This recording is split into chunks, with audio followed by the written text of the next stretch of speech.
ఇప్పటికే కుక్క దొరికింది, కుక్కకు సంబంధించిన GPS అమర్చారు, ఆ చుట్టుపక్కల ప్రాంతాల్లోనే కుక్క దొరికింది. కానీ పాప ఎక్కడుందనేది కూడా తెలియని పరిస్థితి ఉంది. ఈ నేపథ్యంలోనే కేవలం ఆ చుట్టుపక్కల ఉన్న వారిని కూడా విచారణ 1-2 సార్లు విచారణ చేపడుతున్నారు. అలాగే పాప కిడ్నాప్ కోణంలోనే ప్రస్తుతం పోలీసులు విచారణ అయితే వేగవంతం చేశారని చెప్పాలి. ఎందుకంటే ఎవరన్నా పాపని 20 నిమిషాల వ్యవధిలోనే పాపని అయితే తీసుకెళ్లినటువంటి పరిస్థితి ఉంది. అంటే ప్రధానంగా ఆ రోజు తన తండ్రి ఆ పాపని ఎక్కడైతే ఆ సిహెచ్ అగ్రహారంలో తన ఇంటి వద్ద 11:30 ప్రాంతంలో అయితే డ్రాప్ చేశారు. అక్కడి నుంచి తన బైక్ మీద తన గుమస్తా పాటు వెళ్ళిపోయారు. ఆ గుమస్తాతో కూడా మనం మాట్లాడిన నేపథ్యంలోనే పాపని 20 నిమిషాలు, అంటే మేము వెళ్ళి 20 నిమిషాలు అవుతుంది, 20 నిమిషాల్లో కొబ్బరి బొండాలు తీసుకుని మేము అటువైపు వెళ్ళిపోయాము. ఆ 20 నిమిషాల తర్వాత మాకు మళ్ళీ పాప తండ్రి ఎవరైతే ఉన్నారో గణేష్ ఫోన్ చేసి పాప కనపడడం లేదని కూడా ఒక 20 నిమిషాలు 30 నిమిషాల వ్యవధిలోనే నాకు ఫోన్ చేశారని కూడా అతను కూడా చెప్పడం జరిగింది. ఈ నేపథ్యంలోనే అలాగే ఎటువంటి ఒకవేళ ఏదైనా అడవి జంతువు తీసుకెళ్లి ఉంటే అక్కడ కుక్క అరుపులు వినబడతాయి, కానీ ఆ ప్రాంతంలో ఎవరు మాట్లాడినా సరే మాటలు వినబడతాయి.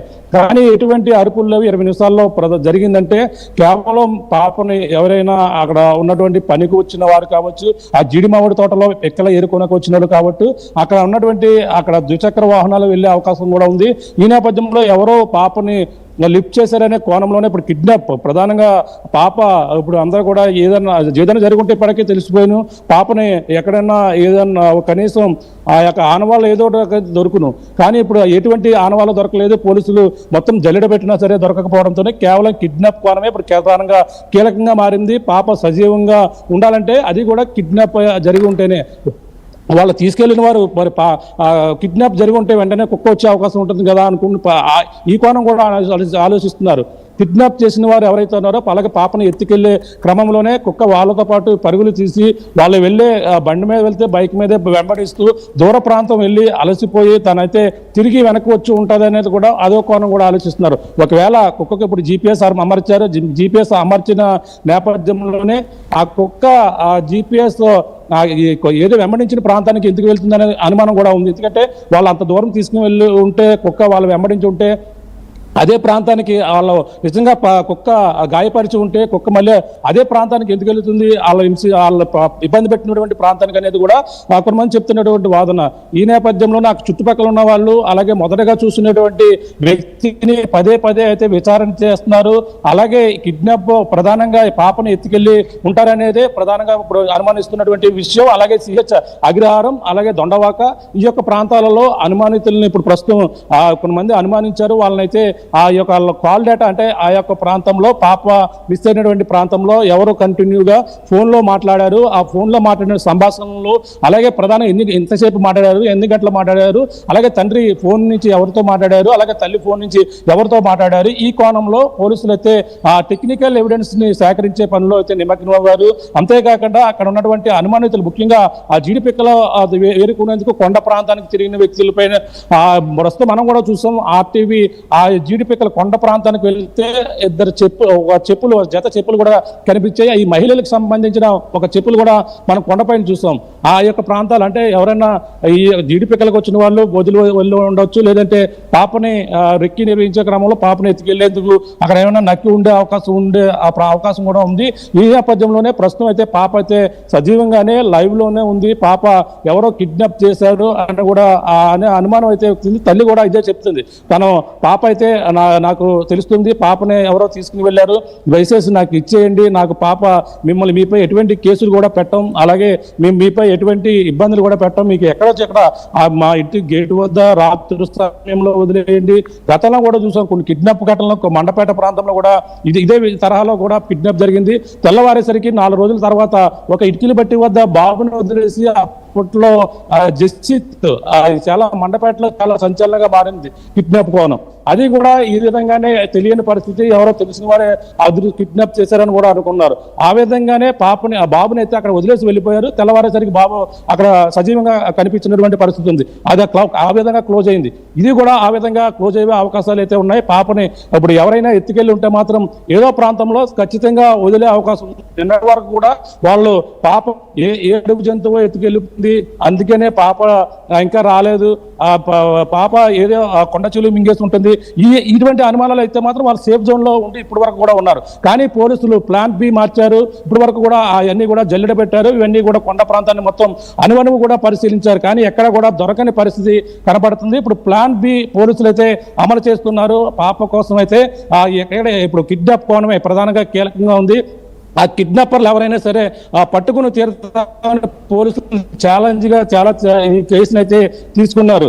ఏదంటే ఏదో ఒకటి క్లూ దొరకాలి కదా అనే కోణమే ఉన్నప్పటికీ కిడ్నాప్ కోణమే ప్రధానంగా కీలకంగా మారింది. పాపను ఎత్తుకెళ్ళింది ఆ చుట్టుపక్కల తిరిగినటువంటి పనికి వచ్చిన వారు, ఆ యొక్క కొండ ప్రాంతాల్లో తిరిగిన వాళ్ళు, వీళ్ళంతా కలిపి ఇప్పుడు ఈ యొక్క ప్రాంతంలోనే సంచరిస్తున్నటువంటి పరిస్థితి ఉండే అవకాశం ఉంది. వాళ్ళే ఎత్తుకెళ్ళి ఉంటారని కూడా చెప్పుకొస్తున్నారు. కుక్కను మనం చూసాం. ప్రధానంగా ఆ పెంపుడు కుక్క దొరికిన వెంటనే దానికి క్లాత్ కప్పారు. క్లాత్ కప్పి ఆ స్మెల్ ఆధారంగా పోలీసు జాగిలానికి చూపిస్తే ఆ కుక్క నేరుగా ఆ యొక్క పామాయిల తోటలోంచి కుక్క వెళ్ళినటువంటి మార్గం నుంచి అటువైపు అయితే వెళ్ళడం జరిగింది. అటువైపు నుంచి 10 కిలోమీటర్ల వరకు కూడా ప్రయాణం చేసింది కుక్క. ఆ 10 కిలోమీటర్లు కూడా కొండపైన ప్రయాణం చేయడం అనేది కూడా కొంచెం అది కూడా మిస్టరీగా ఉంది. అంటే ఈ పోలీస్ జాగిలం 10 కిలోమీటర్ల వరకు కూడా కొండ ప్రాంతానికి వెళ్ళి ఆ యొక్క ప్రాంతంలో తిరిగి మళ్ళీ వెనక్కి వచ్చింది. అంటే ఈ క్రమంలో కుక్క మరి పెంపుడు కుక్క అంత దూరం వరకు ఎలా ట్రావెల్ చేసిందని కూడా మరొక క్వశ్చన్ గా ఉంది. ఏదేమైనా కొంచెం మిస్టరీగా ఉన్నప్పటికీ అప్పుడు వరకు కూడా ప్లాన్ బి ప్రస్తుతం పోలీసులు అమలు చేసి కిడ్నాప్ కోణం ఎవరో లిఫ్ట్ చేస్తుంటారు. 20 నిమిషాల వ్యవధిలో పాప ఒకవేళ ఏదైనా జంతువు చేస్తే అక్కడ కేకలు వినబడతాయి, కనీసం కుక్క అరుపులు వినబడతాయి. కానీ ఏమి వినబడలేదంటే ఎవరో ఈ విధంగా వచ్చి పాపని చిన్న పాప కనీసం ఒంటి మీద కేవలం జుబ్బా మాత్రమే ఉంది, చేతికి బ్లాక్ ఏదైతే నల్లపూసలదో కాళ్ళకు పట్టీలు మాత్రమే ఉన్నాయి. అంటే ఈ ఎవరైనా తీసుకెళ్లే కోణంలో పాపని చాలా సింపుల్ గా 2.5 సంవత్సరాలు అంటే పాప 2 సంవత్సరాలు దాటింది అంతే. చాలా సింపుల్ గా పాపను ఎత్తుకెళ్లే అవకాశం ఉంటుందని కూడా చెప్పుకొస్తున్నారు. ఆ కోణమే ప్రస్తుతం కీలకంగా మారింది. మరి ఈ రోజు సాయంకాలానికి ఏదో ఒక అవకాశం వచ్చే అవకాశం ఉందని కూడా పోలీసులు ఈ క్లూ కోసం అయితే ప్రస్తుతం గాలిస్తున్నారు. Sachin, right, thank you Prakash. మొత్తంగా పాప విషయంలో ఇప్పటివరకు ఎటువంటి ఆచూకీ లభించలేదు అని అంటే ఎవరు అపహరించి ఉంటారనేది పోలీసుల అనుమానం. అందుకే కాల్ డేటాని, అక్కడికి వచ్చిన సీసీటీవీ కెమెరాస్ అన్నింటి కూడా పరిశీలిస్తున్నారు.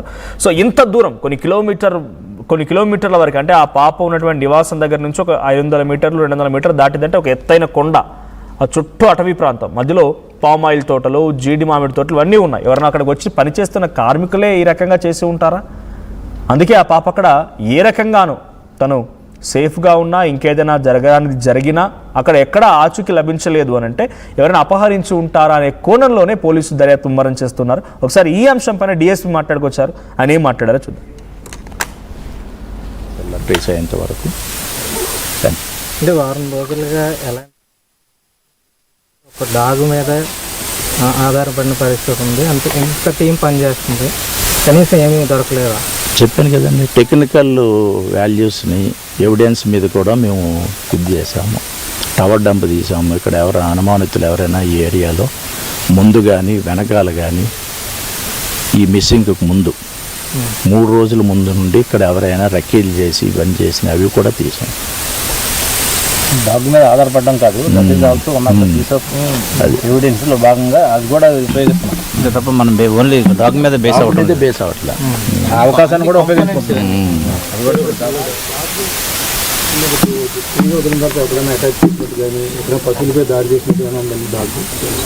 ఇప్పుడు ఈ డాగ్ ఎక్కడ చేయలేదండి, ఎక్కడ చేయలేదు. ఆఫ్టర్ 4 days మళ్ళీ రిటర్న్ వచ్చిన తర్వాత యజమాని మీదకి వెళ్ళింది. ఒకసారి వైల్డ్గా బిహేవ్ చేసింది. మంది అంటున్నారు పశువులపై అలాంటి చూస్తుంటే వాటిపై దాడి చేయడానికి ప్రవర్తిస్తుంది. ఇప్పుడు కూడా గేదెలపై దాడి చేస్తుంది. అంటే ఏదన్నా జంతువుని చూస్తుంటే దాని భయం అలా కలిగి దాడి చేసే ప్రయత్నం చేస్తున్నారు. లేదండి, అది మా నోటీస్లో రాలేదు. అది మూమెంట్ ఫ్రీ మూమెంట్ ఇచ్చేసామండి. ఆ GPS మనం ఎప్పుడైతే దానికి తగిలించో అది ఫ్రీ మూమెంట్గా ఫ్రీగా తిరగాలి. అది తిరుగుతేనే అది ఎక్కడికి వెళ్ళాలి ఏంటి, ఆ 4 రోజులు ఎక్కడెక్కడ అది తిరిగింది అనేది మనకు వస్తుంది. ఇంకా దాని మీద ఉంది, ఆ ప్రాసెస్లో నడుస్తుంది. ఇప్పుడు ఈరోజు 8 కిలోమీటర్స్ తిరిగి